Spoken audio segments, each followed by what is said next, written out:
예, 있었다라는 걸 지적하고자 합니다. 근데 그 두 가지 말씀 중에 예.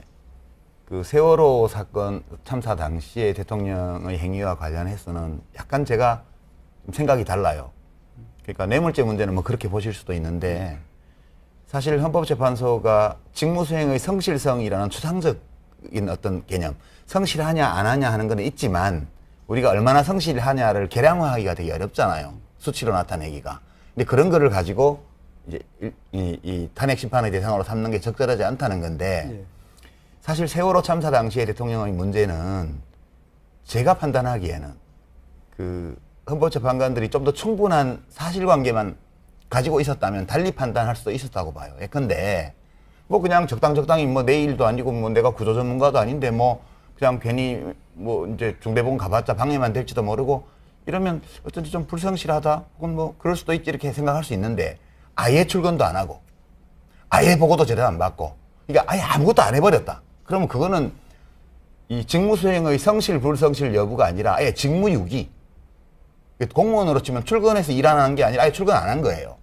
만약 대통령의 그 전날 밤부터 당일날 점심 때까지의 행적이 소상히 밝혀졌더라면 그 문제도 다른 판단이 나올 수도 있었다고 봐요. 근데 대통령도 안 밝히고 통화 기록이라든가 뭐 아무 증거도 없고 이제 그런 조건에서는 이 문제를 탄핵 심판의 대상으로 삼는 게 적절치 않았던 거죠. 저는 그렇게 이해를 했습니다. 저는 정치적으로 공격했다. 저는 그렇게만 생각할 일이 아니라는 생각이. 제가 짤막하게만 네. 좀 우리 정도원 박사님이 지금 잘 지적해 주셨는데요.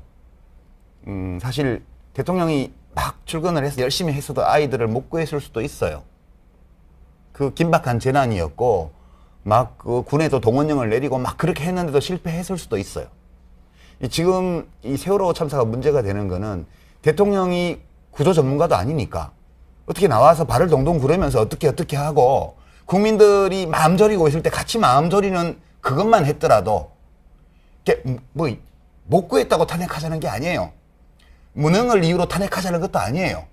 그러니까 대통령 중심제 국가에서 대통령과 국민의 일상적인 삶을 이어주는 연결고리가 뭐예요?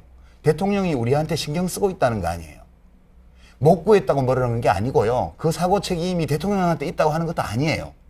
다만 대통령이 그 긴박한 순간에 그 아이들 부모들뿐만 아니라 가족들뿐만 아니라 그 뉴스를 보면서 많은 국민들이 안타까워하고 있을 때 그때 뭐 했는지를 모른다는 거예요. 모르니까 화가 나죠.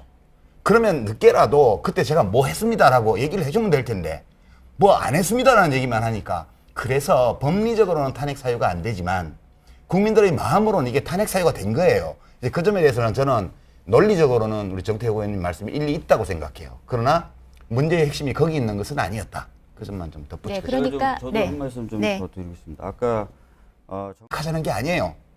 무능을 이유로 탄핵하자는 것도 아니에요. 그러니까 대통령 중심제 국가에서 대통령과 국민의 일상적인 삶을 이어주는 연결고리가 뭐예요? 대통령이 우리한테 신경 쓰고 있다는 거 아니에요. 못 구했다고 뭐라는 게 아니고요. 그 사고 책임이 대통령한테 있다고 하는 것도 아니에요. 다만 대통령이 그 긴박한 순간에 그 아이들 부모들뿐만 아니라 가족들뿐만 아니라 그 뉴스를 보면서 많은 국민들이 안타까워하고 있을 때 그때 뭐 했는지 정도원 박사님이 지금 잘 지적해 주셨는데요. 사실 대통령이 막 출근을 해서 열심히 했어도 아이들을 못 구했을 수도 있어요. 그 긴박한 재난이었고 막 그 군에도 동원령을 내리고 막 그렇게 했는데도 실패했을 수도 있어요. 지금 이 세월호 참사가 문제가 되는 거는 대통령이 구조 전문가도 아니니까 어떻게 나와서 발을 동동 구르면서 어떻게 하고 국민들이 마음 졸이고 있을 때 같이 마음 졸이는 그것만 했더라도 뭐 못 구했다고 탄핵하는 건데 예.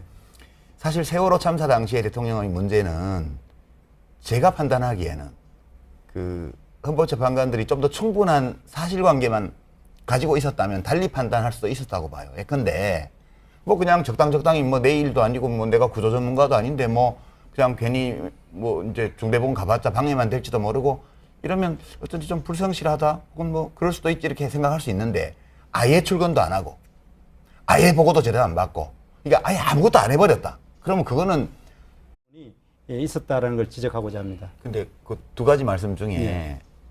그 세월호 사건 참사 당시에 대통령의 행위와 관련해서는 약간 제가 좀 생각이 달라요.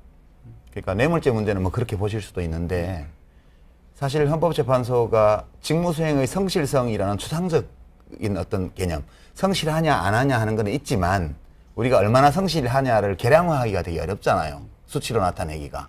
근데 그런 거를 가지고 이제 이 탄핵 심판의 대상으로 삼는 게 적절하지 않. 이 직무수행의 성실 불성실 여부가 아니라 아예 직무유기. 공무원으로 치면 출근해서 일 안 하는 게 아니라 아예 출근 안 한 거예요.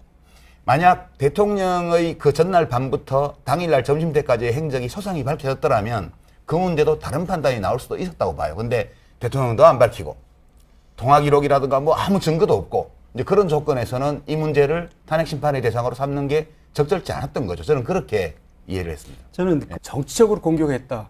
저는 그렇게만 생각할 일이 아니라는 생각이. 제가 짤막하게만 네. 좀 우리